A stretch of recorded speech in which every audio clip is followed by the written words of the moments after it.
Hello everybody, my name is Lewis, and today's video is how to stop getting scammed on Black Friday and Cyber Monday. Now, I know Black Friday was like 2 days ago and Cyber Monday is, tomorrow, but I mean, do you want the help or not? It's here now, alright? No, seriously though, I just came up with this idea and I thought it would be a good video. This doesn't have to be used for just Black Friday, but I'm gonna stop talking and let's get into how you actually do it. You're just gonna use a price tracker. It's super simple. There's a couple of different websites you can use, like Camel, and Keepa. And for this video, we're gonna be using Camel, because it's the one that I use the most personally. But it doesn't matter which one you use. So just go ahead and open up the web page, and then find any Amazon product you'd like to track the price of. Like, let's say some Turtle Beach gaming headsets, for example, right? Let's track the price of this Recon 200.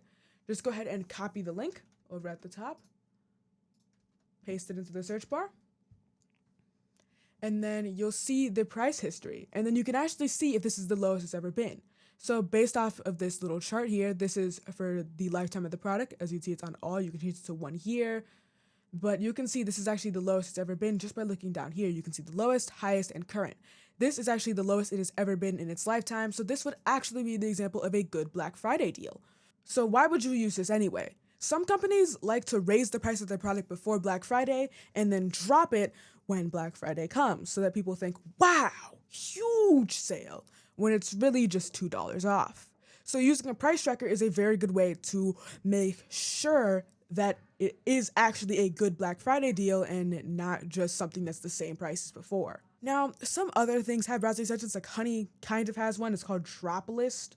Well, they monitor the things that you have on your drop list, which means if you see something new, then you can't find the price history of that, which is stupid. But anyway, that's it for today's video. I hope it helped you, not waste your money on a stupid Black Friday deal, and I'll see you guys in the next video. Peace. Oh yeah, my dad bought a $50 cover for his Rodecaster. It was the worst idea ever. I'm out.